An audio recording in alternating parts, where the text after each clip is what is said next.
The studio was filled with the rich odor of roses, and when the light summer wind stirred amidst the trees of the garden, there came through the open door the heavy scent of the lilac, or the more delicate perfume of the pink-flowering thorn. From the corner of the divan of Persian saddlebags on which he was lying, smoking, as was his custom, innumerable cigarettes, Lord Henry Wotton could just catch the gleam of the honey-sweet and honey-colored blossoms of a laburnum, whose tremulous branches seemed hardly able to bear the burden of a beauty so flame-like as theirs. And now and then the fantastic shadows of birds in flight flitted across the long tussore silk curtains that were stretched in front of the huge window, producing a kind of momentary Japanese effect, and making him think of those pallid, jade-faced painters of Tokyo who, through the medium of an art that is necessarily immobile, seek to convey the sense of swiftness and motion.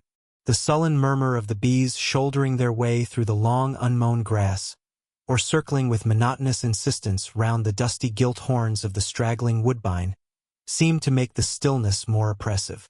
The dim roar of London was like the bourdon note of a distant organ.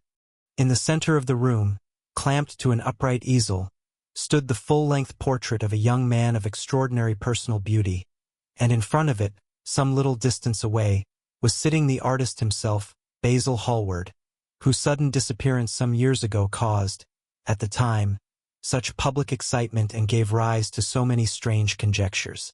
As the painter looked at the gracious and comely form he had so skillfully mirrored in his art, a smile of pleasure passed across his face, and seemed about to linger there. But he suddenly started up, and closing his eyes, placed his fingers upon the lids, as though he sought to imprison within his brain some curious dream from which he feared he might awake. "It is your best work, Basil, the best thing you have ever done," said Lord Henry languidly. "You must certainly send it next year to the Grosvenor. The Academy is too large and too vulgar. Whenever I have gone there, there have been either so many people that I have not been able to see the pictures, which was dreadful, or so many pictures that I have not been able to see the people, which was worse. The Grosvenor is really the only place. I don't think I shall send it anywhere," he answered, tossing his head back in that odd way that used to make his friends laugh at him at Oxford. "No, I won't send it anywhere."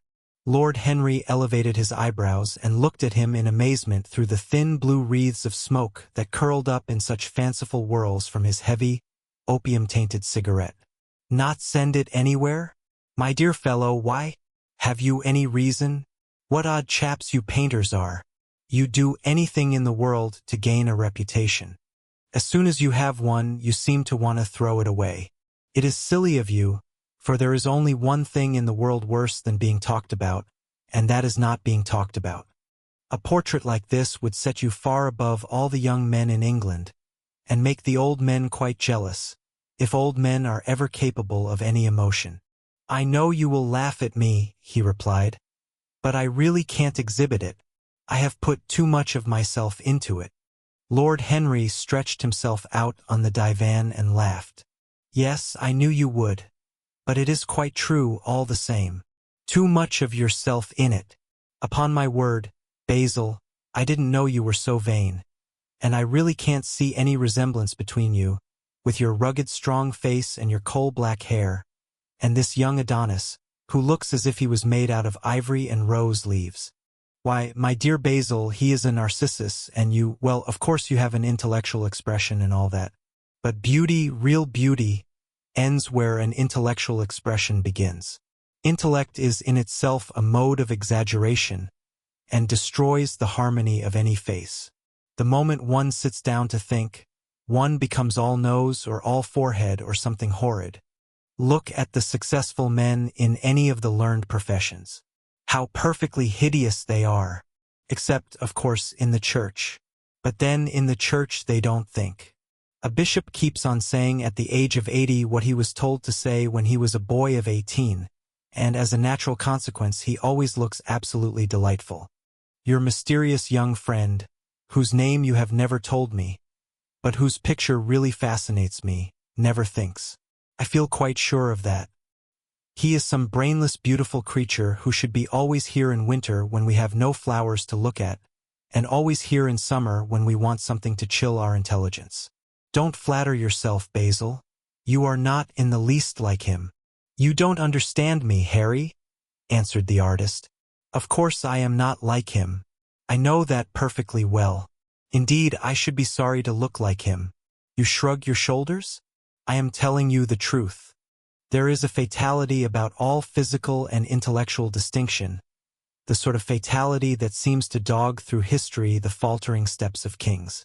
It is better not to be different from one's fellows. The ugly and the stupid have the best of it in this world. They can sit at their ease and gape at the play. If they know nothing of victory, they are at least spared the knowledge of defeat. They live as we all should live, undisturbed, indifferent, and without disquiet. They neither bring ruin upon others, nor ever receive it from alien hands.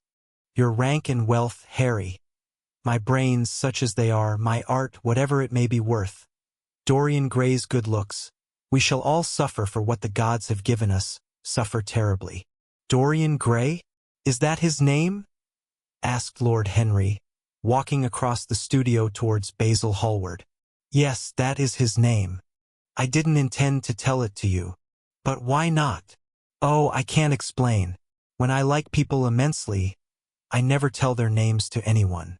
It is like surrendering a part of them. I have grown to love secrecy. It seems to be the one thing that can make modern life mysterious or marvelous to us. The commonest thing is delightful if one only hides it. When I leave town now, I never tell my people where I am going. If I did, I would lose all my pleasure.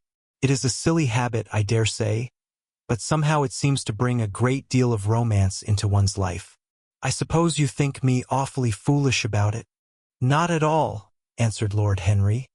Not at all, my dear Basil. You seem to forget that I am married, and the one charm of marriage is that it makes a life of deception absolutely necessary for both parties. I never know where my wife is, and my wife never knows what I am doing.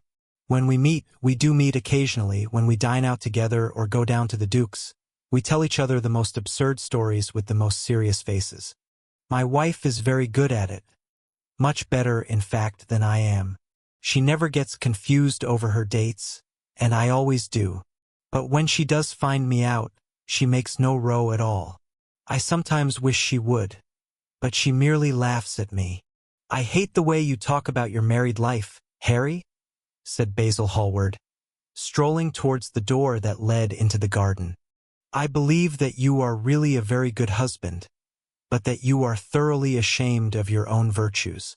You are an extraordinary fellow. You never say a moral thing, and you never do a wrong thing. Your cynicism is simply a pose. Being natural is simply a pose, and the most irritating pose I know, cried Lord Henry, laughing. And the two young men went out into the garden together and ensconced themselves on a long bamboo seat that stood in the shade of a tall laurel bush. The sunlight slipped over the polished leaves. In the grass, white daisies were tremulous. After a pause, Lord Henry pulled out his watch. I am afraid I must be going, Basil, he murmured. And before I go, I insist on your answering.